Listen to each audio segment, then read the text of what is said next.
We started up the trail on Mount Temple, going through the woods, and it was a long way up from the Lake Moraine area to a meadow.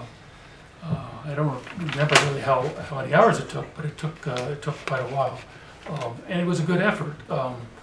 So that we got up to this meadow, and as I recall, then there were all sorts of beautiful wildflowers growing in that meadow. It was really a pretty sight, and that's where we had a discussion.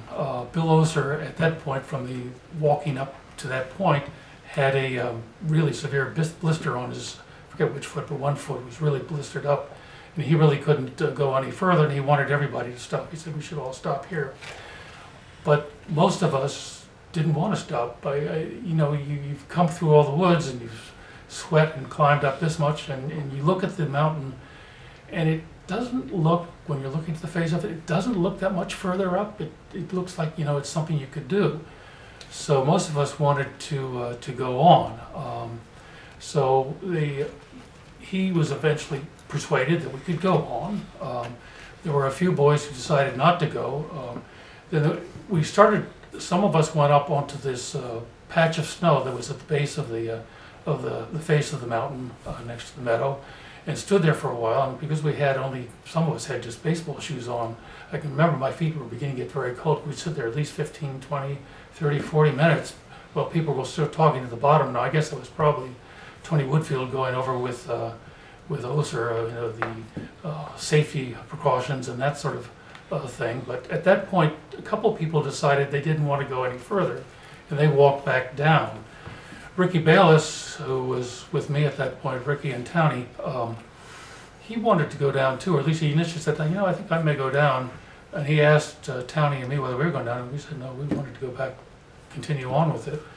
So he decided he'd continue on, so unfortunately he didn't go back down.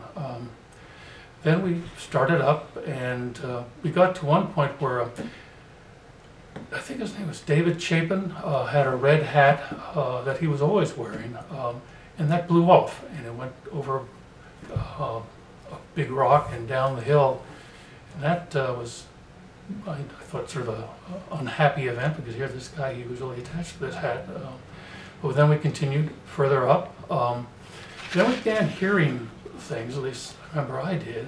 Some sort of noise, was a loud sort of rolling sound in different parts of the area.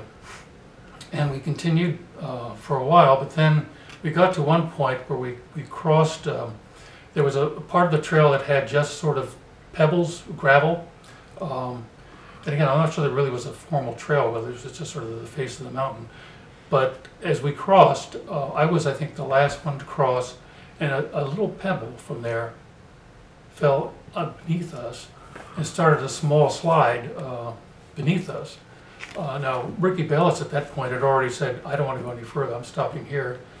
And I said, well, you know, if my big foot's going to kick over a pebble and start a slide beneath us, I don't go any further either. And then there was a discussion, and others, I think Tony was one probably who said that, well, we can't go on either, because if we go on, we could start an avalanche that's going to fall on everybody below us. So we decided to go back.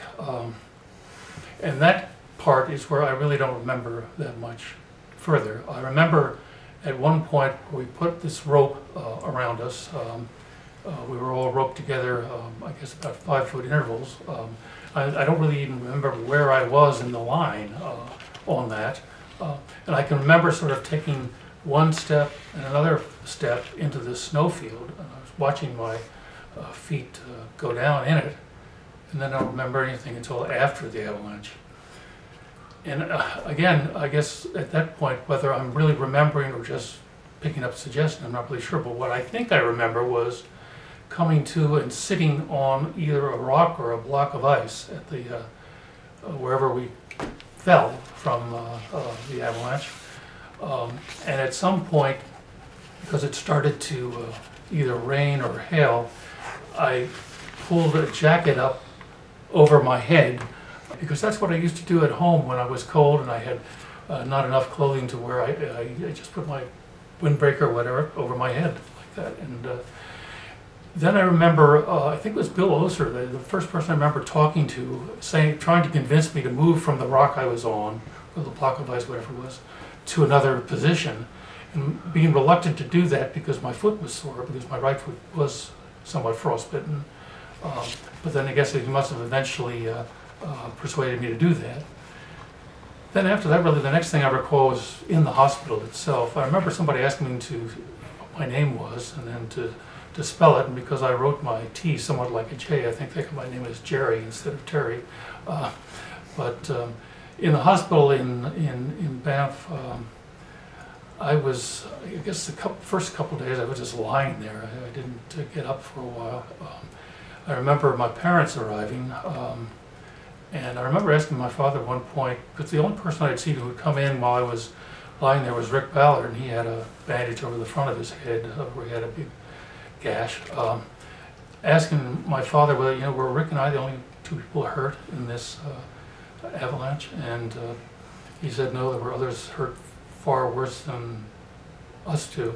I was injured with several gashes in the head. I think that they told me later that my head was skull was fractured, that is cracked but not broken.